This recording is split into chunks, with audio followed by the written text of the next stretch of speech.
Welcome all to my video.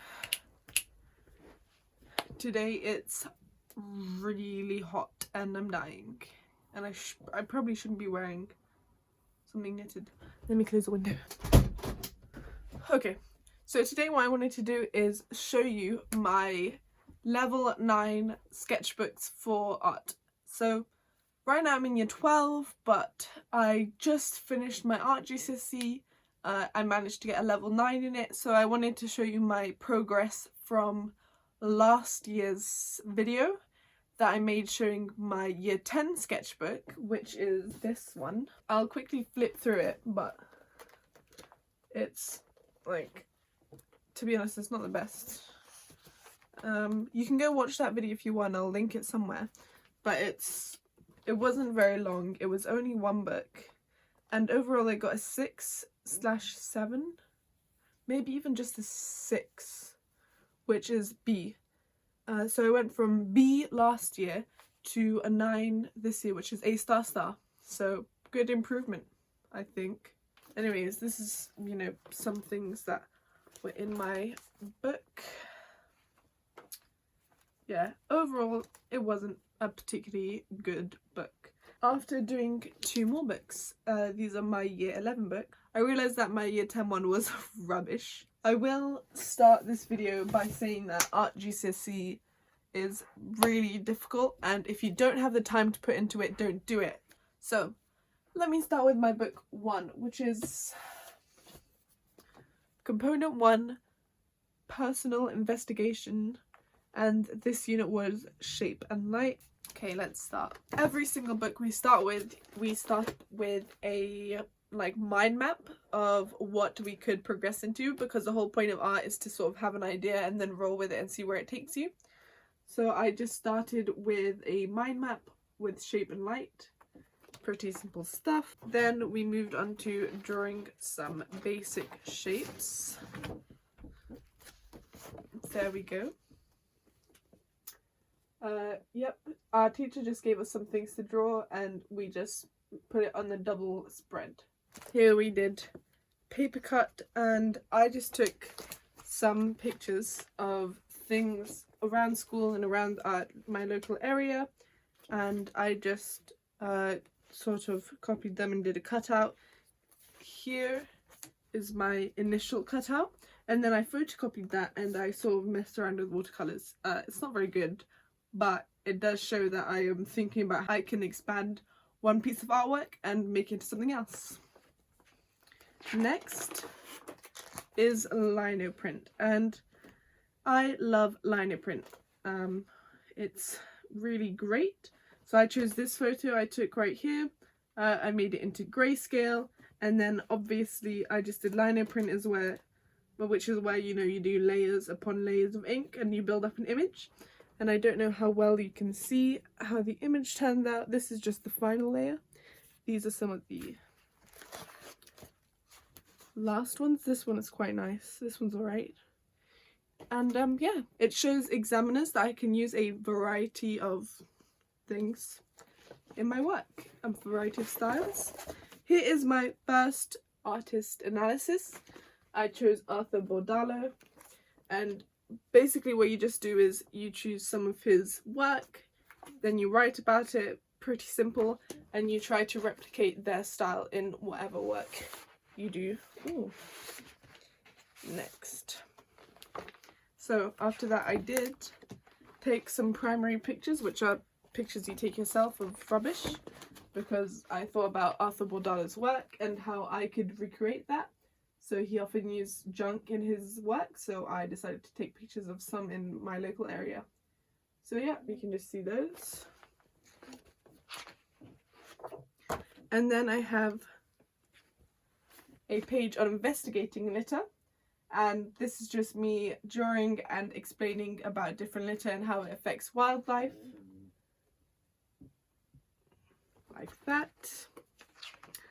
Then I have 2 pages on exploring drawing these. So this is wax and ink here, and this is oil pastel. And these are supposed to be quick recordings, which take very little time. They aren't particularly good, especially this is quite terrible.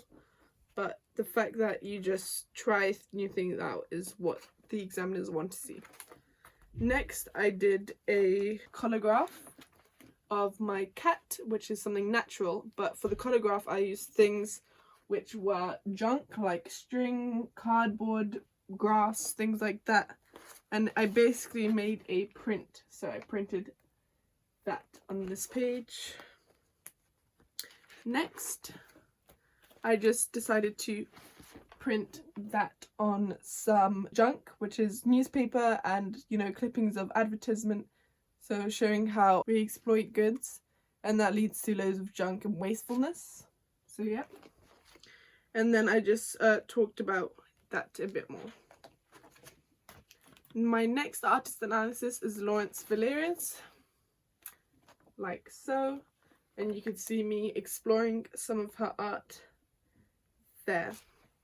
Now this led me to do some recordings of a mouse. I thought, you know, she does animals, I chose a mouse, which relates to rubbish very well. They live in rubbish, they thrive in environments like that. So here are my recordings of said mouse. Yep. Obviously this is pencil, and this is biro, and this is ink pen. Then I did research on the impact of litter, and here is an article clipping that I have. Here's me writing about it, and here are just some pieces of artwork related to that. Then I did fur studies. Yep, those are all in pencil, and then I just did an acrylic painting of a mouse, like so. Then I did something big, which was an animal head, which relates directly back to Valeri's work, which is what she did. She would use cardboard and paint and make animal heads. So I obviously went with the idea of a rat. Let me see if I can make this more clear. Here's the blueprints of my idea, and then I started work on that with cardboard. And then I decided to cover that in a bunch of junk that I'd found, which is plastic tubs, plastic bags, all that kind of stuff, to really flesh out the character. It got big enough so I could wear it as a head, like as a mask of a rat. It's still somewhere in school. I don't have it with me, but I will try and show some pictures of it. Yep, this is what it looks like. It's really hard to tell the scale, but eventually I just spray painted it blue and then painted on the eyes in a cartoony way. So that was really cool. And then I just linked that work back to the Shape and Light, which is the unit. And then I explored how I use shape and light within that. You can see here me talking about the different shapes I used. The muzzle, the ears, all sorts. Then I talked about Kwan Barton, and she basically does clay work of animals. So obviously, you've got dogs, elephants, all sorts. So I was explaining that, and that basically linked to my model of cardboard, which I did before. Then I did some clay experiments, which were me. Basically, I just tried to make rats and mice with clay because I really haven't worked with clay before. And so you can see that there. It was about the size of my palm, probably like a real mouse size. So I tried to go for something as realistic as possible. And I don't have these with me, but they are somewhere at school. And then here I have another mind map on, where my final piece could lead me. So that just shows the examiners that you know what you want to do and where you're going to go with it, and you have lots of ideas. Then a large page of stippling. This took forever and it doesn't even look that good.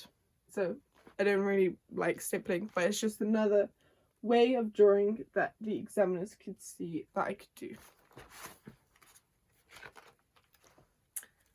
And then at the end I have a little bit talking about why I chose a rat here. And then over here I have more pieces of rubbish that I took around my local area. Then I have my final piece, plan, which was basically to create a bunch of rats out of rubbish and junk and clay, and show how our use of rubbish has completely mixed with nature and sort of ruined it. And so here are some images of the final rats that I did.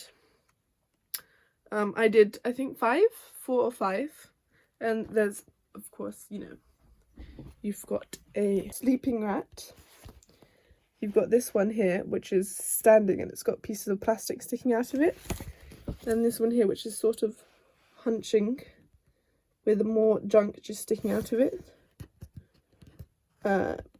another one here which is scuttling across, and one that's standing up like a real mouse.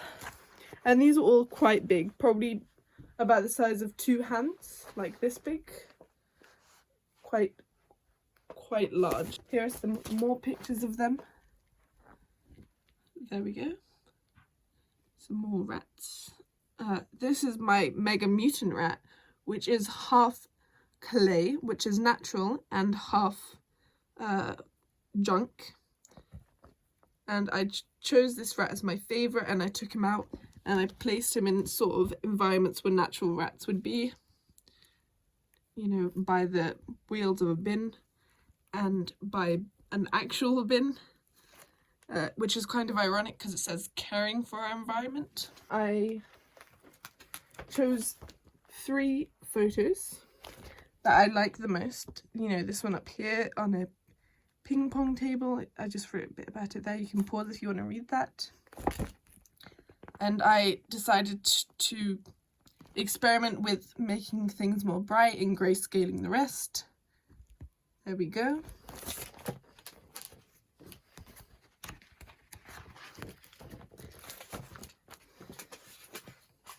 And here are some of my final images of the rat. So these are all grayscaled, and obviously I explained why I chose grayscale. And one last one here, and there we go. And basically the way I represented these was they were all printed out as A2 pictures and hung up on the wall, framed. So yeah, so that was my first component, which is personal investigation, and that was probably about 5 months of work, 5-6 months of work if I'm remembering right. And here is the second book with the timed component, and this is an externally set one, which means that they basically tell you what you need to do.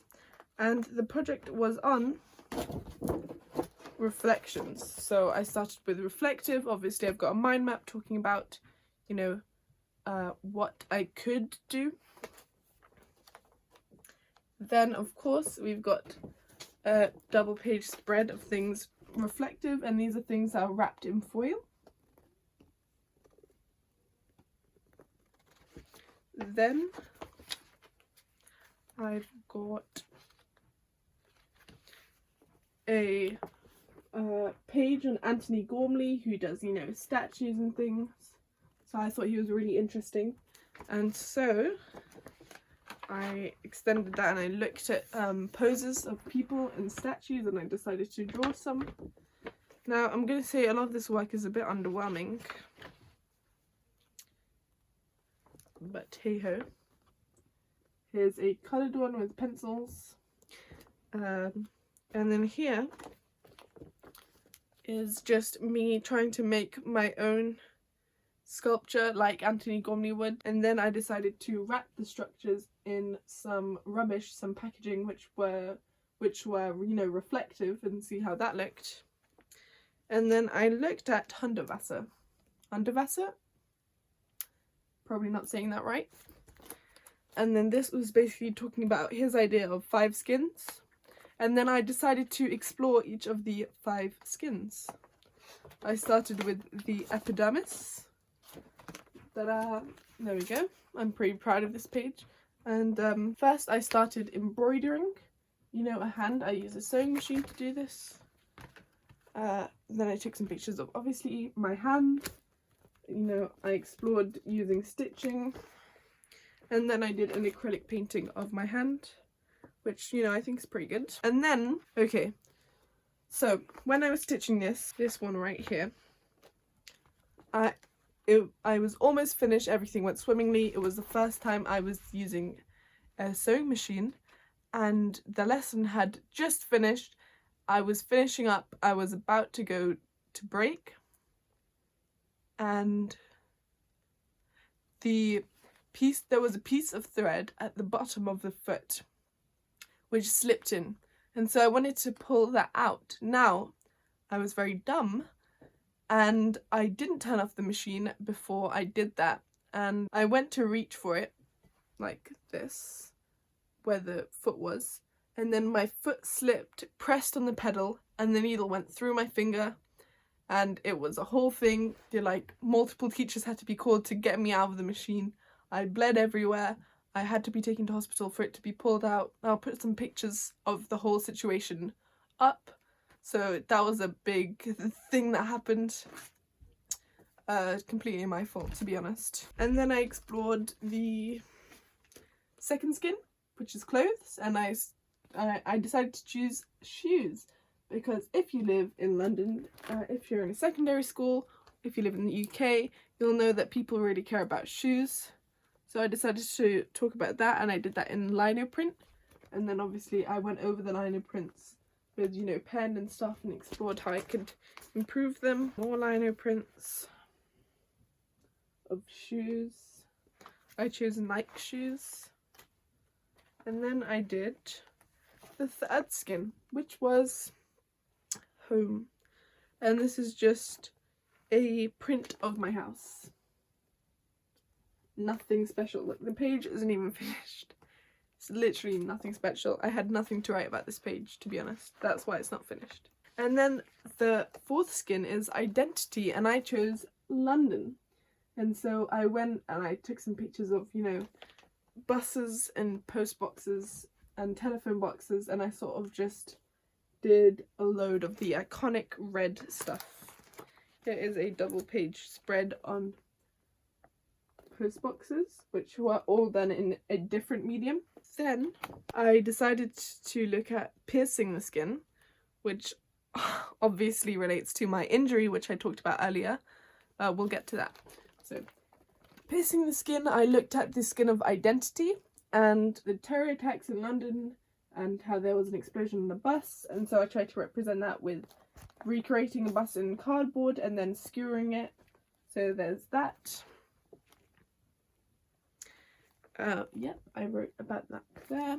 And then I did piercing the epidermis, which is the first skin, and this is a recreation of the picture I took when I pierced my finger. And this is a picture of that painting. That painting was massive. It was probably A1, I think. Yeah, so that was a massive painting that I did. And if you want to take a better look at that, there we go. And then obviously I just wrote about it here. And then I have the fifth skin, which is wild. And I decided to look at climate change, which I honestly, this page is rubbish. So yeah, not much to look at here, I'm going to be honest. Then on the next page I have identity, another mind map to show the examiners what I was thinking, and then I did just some drawings of my face. The oil pastel one is horrendous, but the other ones are not too bad. Then I did exploring, you know, features and stuff. I had someone take a picture of me, and then I recreated certain features. And then here I have my religious identity. If you didn't know, I'm a Muslim, so I took pictures of things in my household which were religious and important to me. And then I looked at using fabric to convey some misconceptions and stereotypes of people who only see me for being Muslim.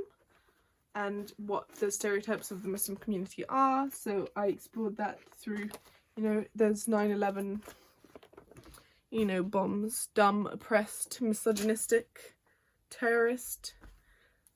Yeah. So I explored that idea, and then I went on to explore that as a final piece. So my first idea was to create a headscarf, which is, imagine this is a headscarf laid out on a table, and I'd have all these things stitched and embroidered into it, and then what I would do is put it on and wear it like a normal headscarf, you know, going against this stereotype and fighting against this idea of what people think Muslims are. That was just my first idea. I didn't actually go through with it because I had an idea for something else, but that was just something that happened. Next, I looked at Shirim Neshat and her work, which is basically photography and combining Quran with that. So I thought that was really interesting, and so I decided to recreate some of that and come up with my own work. So first of all, I linked back to what I did earlier with the skin, and I did, you know, I chose palm because that's religious, and I did some writing, some Arabic writing. This is Allah there, so that's interesting. And then I tried to copy her style, took some pictures of me, did some, you know, edits, cool stuff. Here's some more.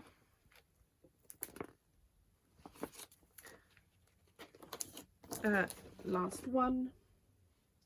And then there is my final piece idea, which was going to be having the word Allah, which means God, printed on the background of a large wooden board, where I would then have a image of me, like in a sort of like praying to God, but not an actual prayer, so talking with God. And I did it on a really massive board, again probably like A1, quite big.